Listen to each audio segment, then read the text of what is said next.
कार्तिक पूर्णिमा के दिन भगवान शिव ने तारकासुर का वध करके वह त्रिपुरारी कहलाए। वह त्रिपुरारी उस दिन कार्तिक पूर्णिमा का दिन था और कार्तिक पूर्णिमा के दिन देव दिवाली भी मनाई जाती है। और इस दिन स्नान दान जप तप का सबसे ज्यादा महत्व माना जाता है। और इस दिन दीपदान का भी सबसे ज्यादा महत्व माना जाता है। और इस दिन घाटों पर, नदियों पर, पवित्र नदियों में, तालाब में दीपदान करने की परंपरा है।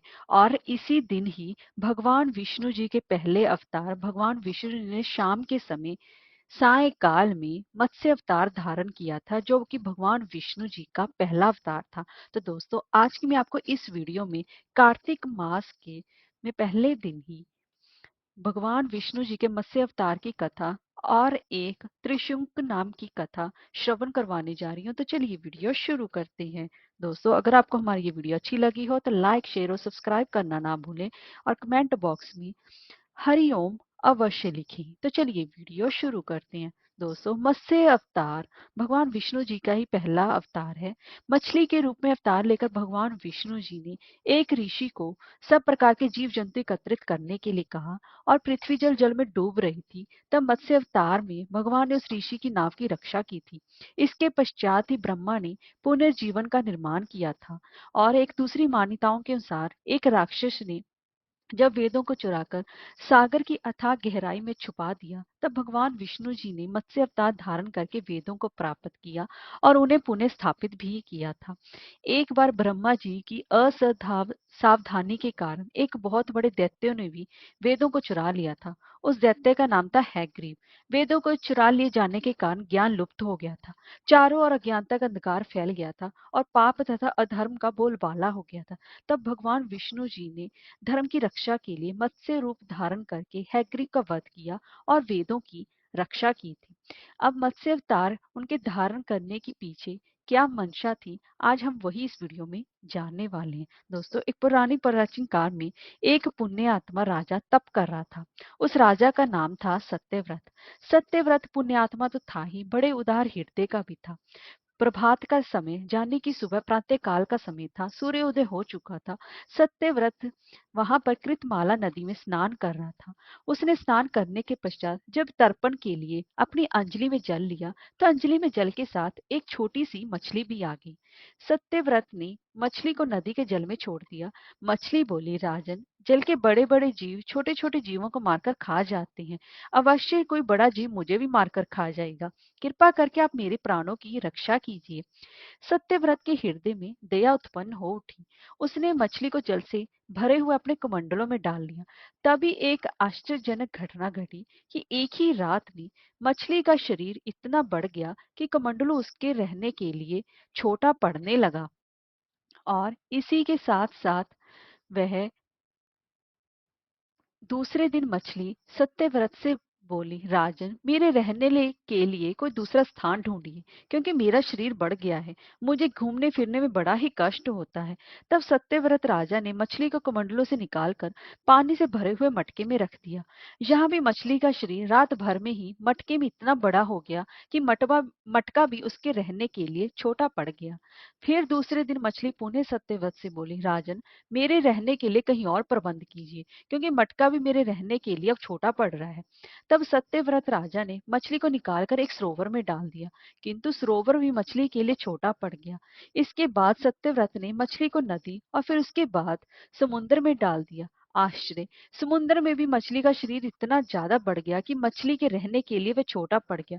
अंततः मछली पुण्य सत्यव्रत से बोली, राजन, ये समुद्र भी मेरे रहने के लिए उपयुक्त नहीं है। मेरे रहने के लिए कहीं और व्यवस्था कीजिए। अब सत्यव्रत विस्मित हो उठा। उसने आज तक ऐसी मछली कभी नहीं देखी थी। वह विस्मय में स्वर से बोला, मेरी बुद्धि को विस्मय के सागर में डुबो देने वाले आप हैं कौन? तभी मत्स्य रूपधारी श्री हरि जी ने उत्तर दिया, राजन, हैग्रीव नामक दैत्यों ने वेदों को चुरा लिया है। जगत में चारों ओर अज्ञान और अधर्म का अंधकार फैला हुआ है। मैंने हैग्रीव को मारने के लिए ही ये मत्स्य का रूप धारण किया है। आज से 7वें दिन पृथ्वी प्रलय के चक्कर में फिर जाएगी।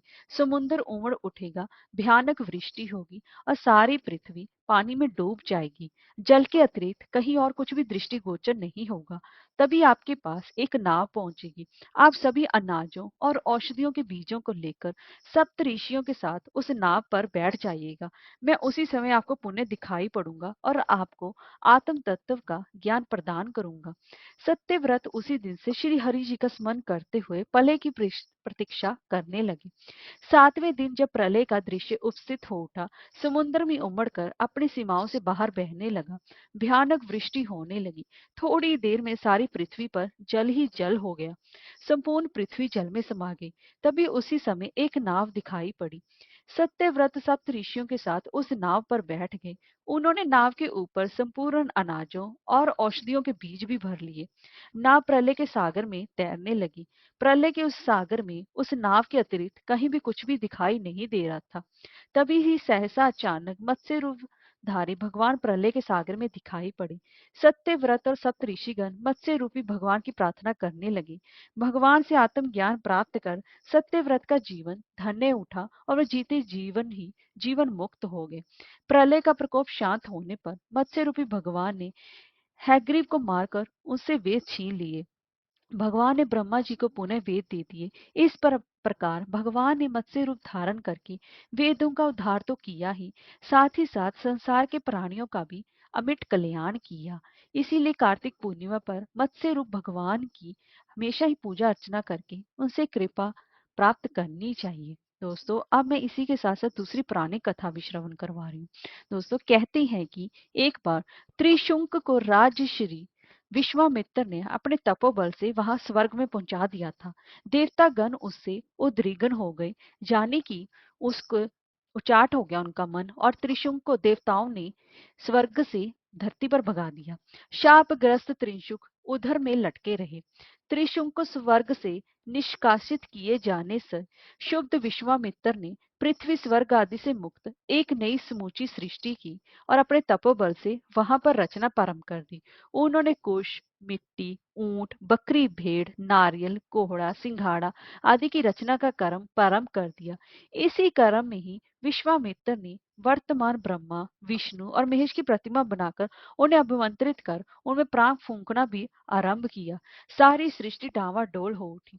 हर और कोहराम मच गया।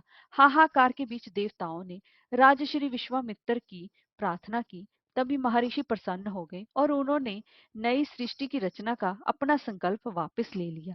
देवताओं और ऋषि मुनियों में प्रसन्नता की लहर दौड़ गई। पृथ्वी, स्वर्ग, पाताल सभी जगह इस अवसर पर दिवाली मनाएगी। यही अवसर है कि इसे देव दीपावली के रूप में मनाया जाता है। और दोस्तों, इसी के साथ साथ ये भी कहा जाता है कि बाली से वामन देव द्वारा स्वर्ग की प्राप्ति की खुशी में सभी देवताओं ने मिलकर इस कार्तिक मास की पूर्णिमा को खुशी मनाकर गंगा तट पर दीप जलाए थे। तभी से इसे देव दिवाली के नाम से जाना जाता है। इस दिन देवी तुलसी का भी प्राकट्य उत्सव मनाया जाता है। और इसी दिन कार्तिक पूर्णिमा को ही श्री कृष्ण जी को भी आत्म बोध हुआ था। और दोस्तों, इसी के साथ साथ भगवान विष्णु जी की जागने पर और उनका कार्यभार संभालने की खुशी में भी देव दिवाली का त्योहार मनाया जाता है। हरे कृष्णा, राधे राधे।